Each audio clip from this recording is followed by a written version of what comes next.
Welcome to the Top Business Leaders Show, powered by Rise 25 Media. We feature top founders, executives, and business leaders from all over the world.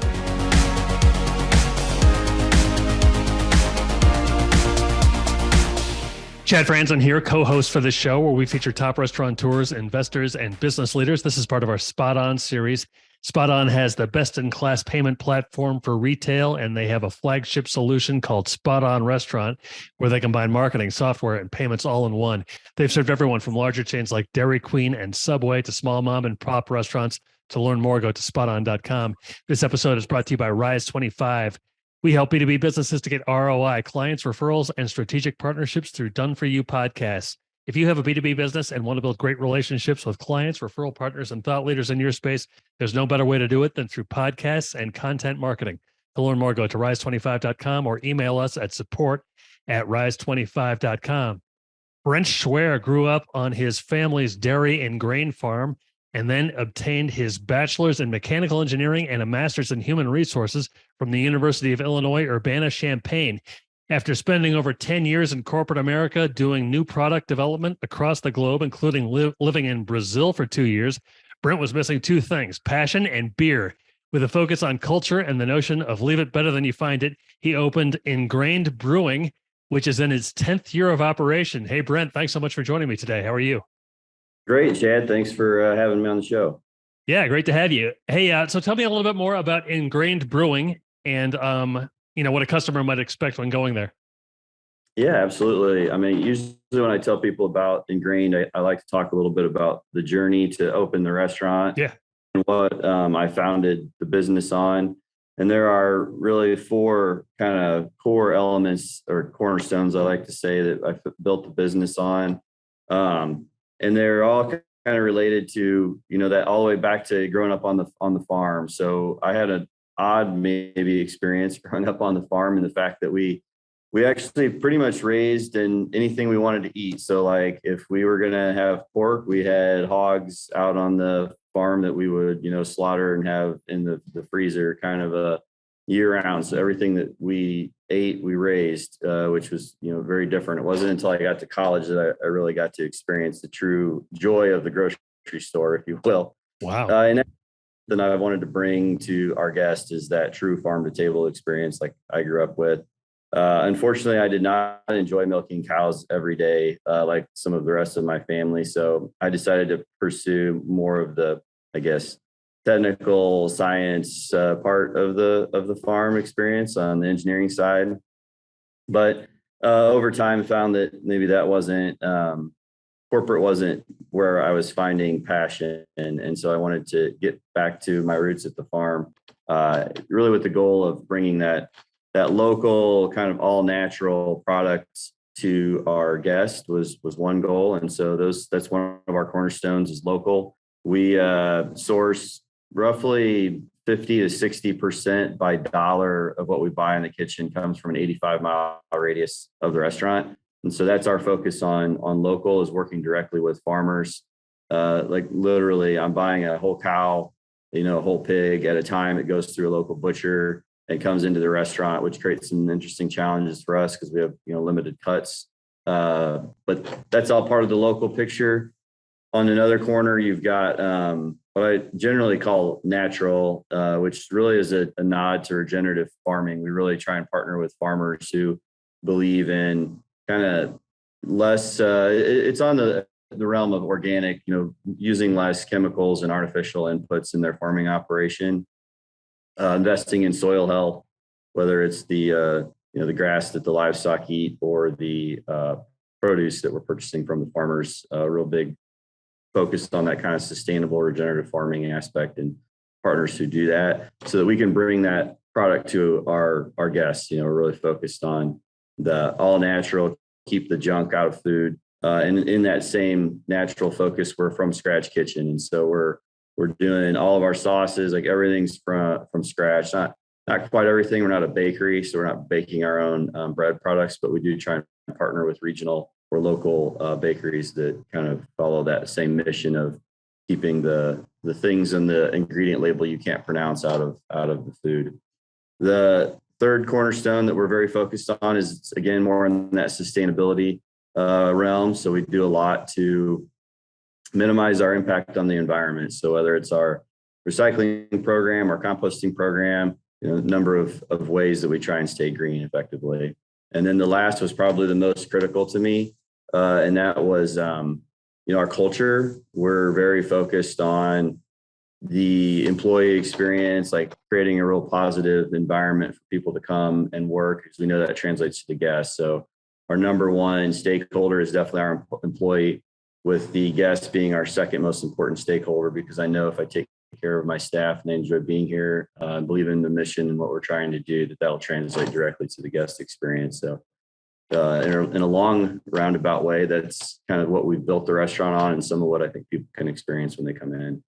Great. So what kind of vibe would you say the guests would experience as a result of all those things when they go in there?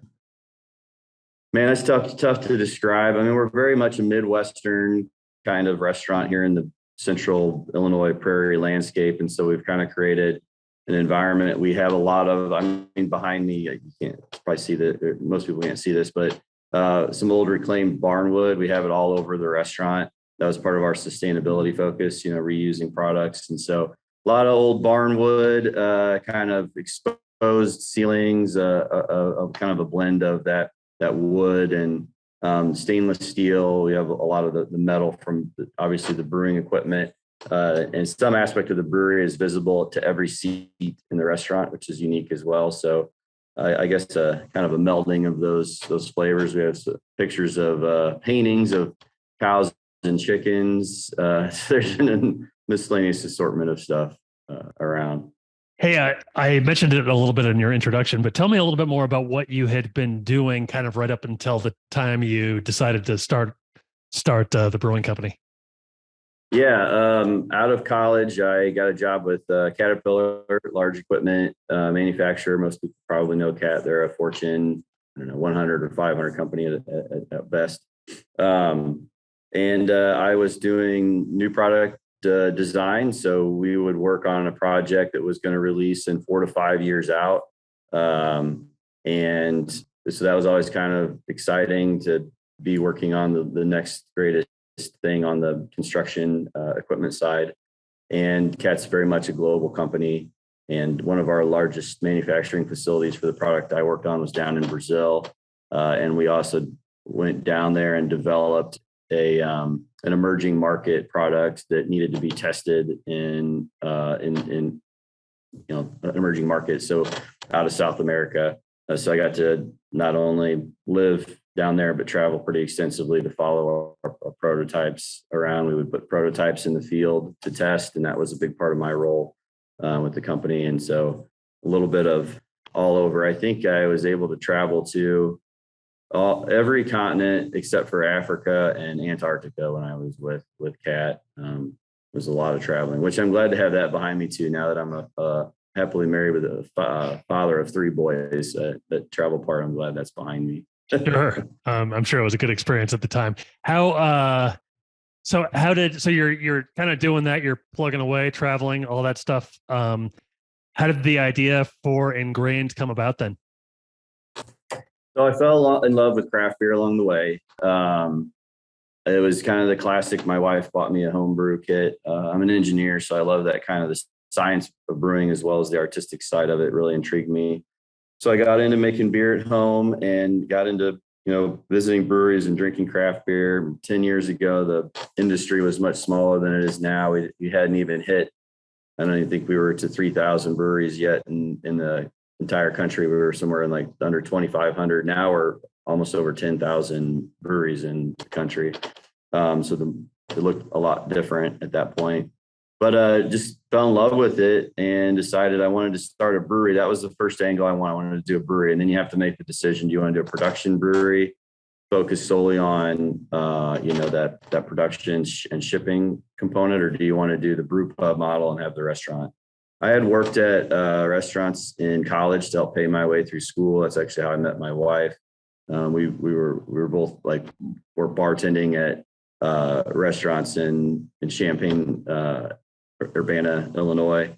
And so it was an industry that I enjoyed, the high energy, And so we decided to go that route because the longer I was with CAT, it was a great company. I had really good experiences. I wouldn't have had the kind of the business acumen and discipline without my experience at CAT to be able to start my own business. So that was a tremendous advantage for me to have that corporate time and have that corporate experience and learn how to, run a business and how to sell things to the board of the company effectively. We'd go and ask for the biggest project that I worked on at CAT was a $180 million project. And so we were regularly having to go through these checkpoints and, continue to push the project forward. And so that was a really good experience for me to be able to how to write a business plan, for example. Mm-hmm. And so that helped me out immensely. But at some point, I just realized that the higher I climbed, the less I really loved what I was doing. There's always that kind of political maneuvering of a larger company that you have to, work through. And that wasn't, I wasn't loving that. Yeah, I bet. So I decided to go ahead. Yeah. So your background, I talked to a lot of guys that are like, I started when I was 16 washing dishes and then I just, grew from there, blah, blah, blah. Yours is a lot different. You have a degree in mechanical engineering. You have a master's degree in human resources. How would you say those things kind of helped you? A lot of people I talk to who are engineers say, I just have an ability to problem solve. So even if I'm not doing engineering, I think in a problem solving type way. That's absolutely true. The other avenue, and honestly, I don't know if I could have done a restaurant without the brewery. So brewing is very technical, really, to do it right, to manage the quality control and all the elements of the equipment. I mean, it really is a manufacturing process. We distribute too. So all through Central Illinois, we distribute beer. And so we have a canning line and we have all those components of modern day, production, which is what I was used to at a corporate and with my engineering degree set me up for. So that I definitely have that science geek in me and that math geek that needs an outlet. And so the brewery is definitely my outlet for the engineer, but it applies in the kitchen too. Like I use it all the time in the kitchen. Our line that we cook food on is very much like a production line. And there's a mathematical equation you can put to it, which I have for various things when we're doing training. We talk about restaurant flow and I've actually modeled that. People think I'm weird to look at things that way, but that's how I work. Yeah. We made our own French fries for the majority of up until COVID. And the science of French fries is ridiculous. It's pretty intense. I like to get the French fries right. It's a very technical kind of thing too, which is weird, but the science of food, it's all, you can apply it in any industry, any front. So. Wow. Very interesting. So tell me about the launching process. You've got this idea. How did you kind of at first put it into practice? Yeah. So I actually took unpaid leave when my first son was born. I qualified for family medical leave. So I took all my paid vacation and I took another 2 weeks. So I ended up having a month off to be home with my wife and I's firstborn. This is back in 2010. And that's when I started really writing the business plan. So I devoted a lot of my time to doing the research and going out to, benchmark and do all kinds of things. And it was maybe, I can't remember when I started talking to banks. We didn't open until 2013. So it took a while for me but the first bank I met with was basically like, hell no. You don't have any restaurant experience. This is a really big jump. It was a big project. It was a $5 million project. That's of money for a guy that had never been, on his own, an entrepreneur before. And so I think it was the 12th or 13th bank that finally said, oh, maybe we're interested in this. So that process took a long, then you got to go raise the money, right? So like they give you a certain amount, you got to raise the rest. And so then I got to go raise money. And so like 3 years later, we finally started construction. That was a very lengthy project and very eye-opening for me. And a good experience. I really learned how to not only write a business plan, but be able to truly understand and sell what's in it. It's easy to come up with the expenses. The sales were the part that everybody really questioned. Like, how are you going to generate these sales? What made you so, I'm guessing you were probably making a decent living at your prior job. Yeah. What made you so determined to, keep at it, for a 3-year process, getting rejected and rejected and rejected? Yeah. Ignorance, maybe not. I just decided that's what I wanted to do. I wanted to go out on my own, and this is what I was going to do. And I'm not the kind of guy that takes no for an answer. I just keep pushing and pushing. And I think that's been key, because that was just the start of the journey. We didn't even open the restaurant yet. That's when it really got hard, right? Like the first couple of years of being in business were definitely the hardest of my journey. But I was determined, and so I listened to what people said, and I'd go get. If I couldn't answer the question, I'd go figure out the answers or do another analysis or market studies or whatever. I started dissecting the large restaurants who are publicly traded and have to, put all their stuff in their annual and quarterly reports. And so I just started to pull all those numbers and do the analysis, so I could bring them the stats and say, well, look, if all these groups can do this, number, I think my sales forecast is reasonable with given these assumptions. And so just kind of talking them through that, okay, this guy can at least figure these things out if he doesn't have any experience in running his own restaurant. Sure. So tell me about I was actually just going to ask you about that. Tell me about the early days, kind of once you guys got opened, what were those days like? Yeah, they were long hours for sure. I remember the first 2 weeks we were open 7 days a week, lunch and dinner. And I was at the restaurant physically the entire time, open to close every day for 2 weeks. I didn't know you could work that many hours in 1 week. And that was fun at the time. I would definitely never do it again. I was 10 years younger, so that was a whole nother part of it as well. Yeah, it was a lot of figuring things out. I didn't have all the answers. I didn't know everything. We made some mistakes. I had a big working capital kind of allocation set aside. Some people smarter than me had told me, like, you're going to need a sizable working capital. And we pretty much blew through almost all of that before I started to really figure out how to turn the business around, which metrics matter. There's some great resources online, some other groups that you can go out and get educated from effectively. And so I utilized what everybody else already knew, and I didn't, to get smarter about the financials. I mean, we were so focused on day-to-day operations, I wasn't paying much attention to the financials until that working capital number got really small. And it was like, oh boy, I got to start figuring out where this money's going. But it was, that was my tuition, if you will, in the restaurant business. Was that working capital I had set aside. I paid quite a bit of money in that education. So, you listen a lot of important values, things that are important to you. Maybe you guys take a step beyond other places that might have similar products. Were those things always important from day one, or did that kind of develop over time? No, they were. I didn't have as big of a network though, so it was harder. Like our percentage of products that we buy locally was lower, just because I didn't know who all the players were yet, and that's changing every year. But once you become a more established brand, some of the farmers seek out. But yeah, we still, that was always a focus from day one. Day one, we were buying whole animals. I remember my chef was just like, "You're insane. How is this going to work?" And I'm like, "Just trust me, we'll figure it out." And we were actually doing poultry, straight, like sourced directly as well, which you have to buy whole chickens. And we fought that battle for almost 2 years before we finally decided the price premium we have to charge guests. They didn't want to pay it. And, the operational hassles behind the scenes were just too insurmountable. So we ended up cutting the locally sourced poultry program, and focused on pork and beef, which we continue to sustain. So that was one area that we were doing, for the first year and a half that we ended up dropping. Other than that, we've increased the amount of local sourcing since that point. But yeah, we were doing it from day one.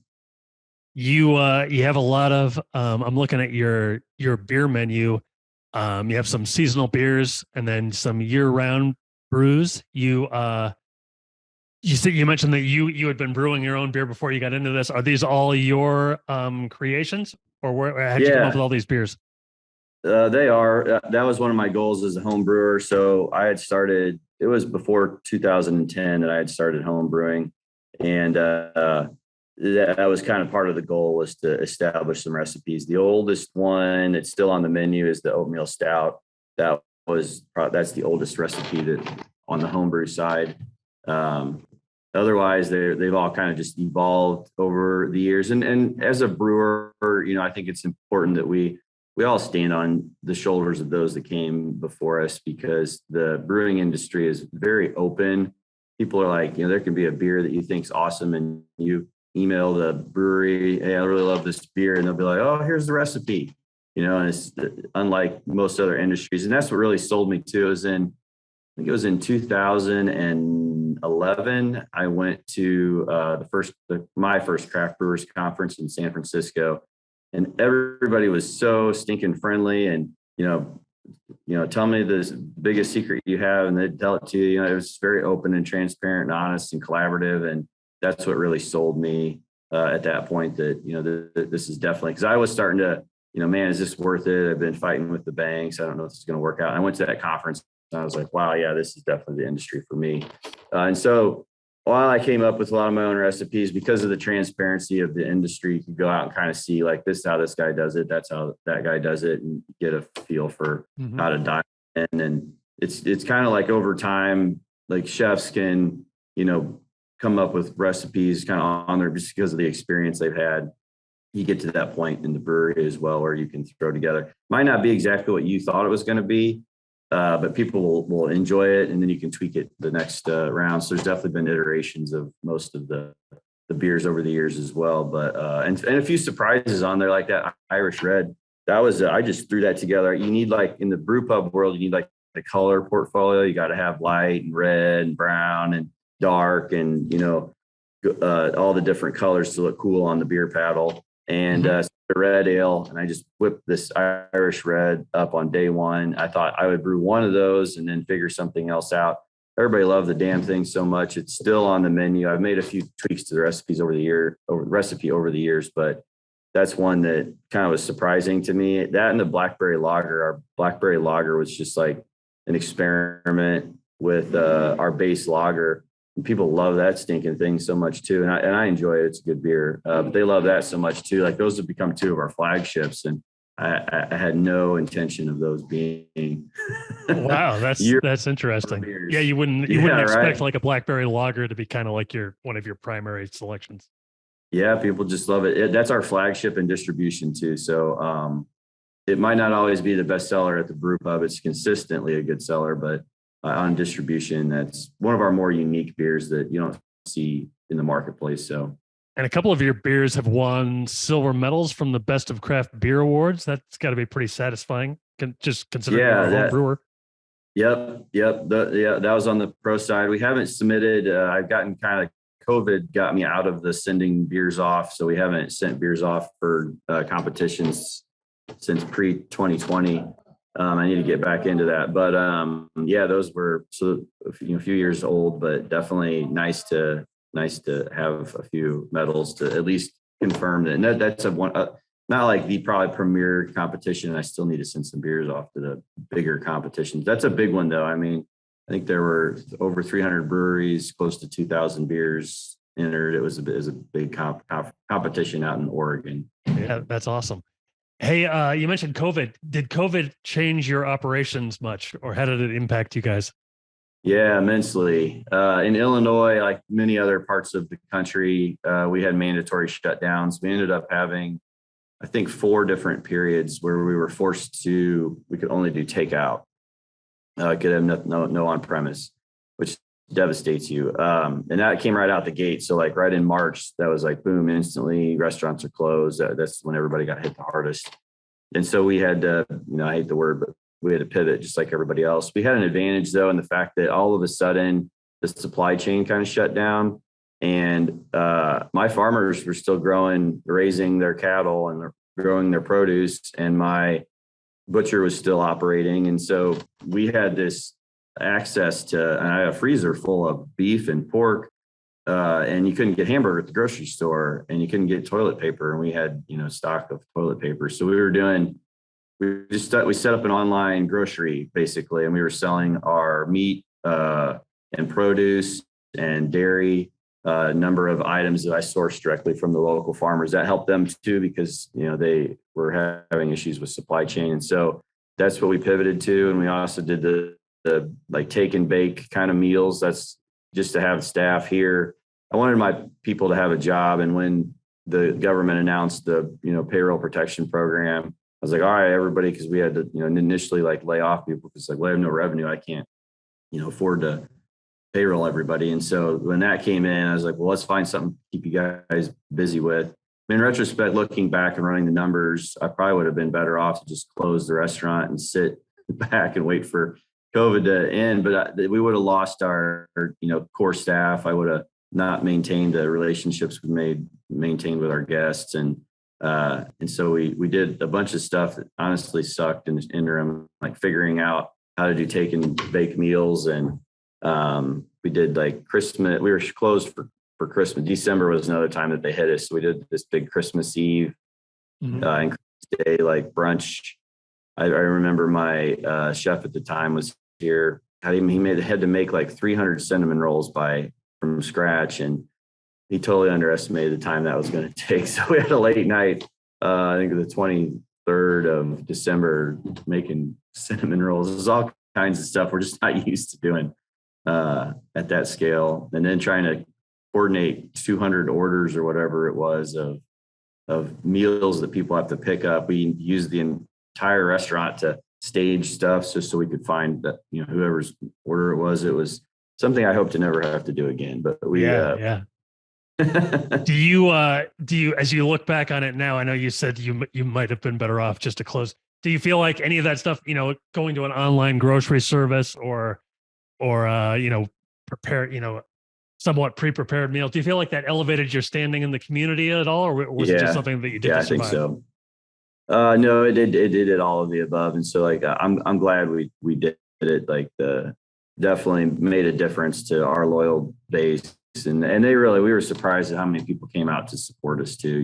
That people didn't have to buy that kind of stuff. The grocery store was still operating. You could go get, after the first like 3 or 4 months, the supply chain started to dwindle back in and things weren't as dire as they were. And people continued to support us through we had 3 more shutdowns after that into 2021, where we have, basically 2 months or more of just having to be closed and your revenue changes. We did delivery too. We were like, the state gave a pass on our ability to deliver beer. So we're like, taking 4 packs to people's doorsteps. I've got my serving staff or delivery drivers. They were driving and doing deliveries. Like it was chaos, but we made it work. We came through, I think on top. We were in a better position because we did what we did. And there were community initiatives that we tried to support as well that helped make a difference. So,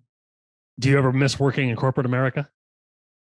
Yeah, I'll be honest. The hours weren't too bad, and that steady paycheck was nice too. I joke that, and it's a lot better now. But I joked when I started, I want to work 4 times harder for a quarter of the pay. So I started. I bet.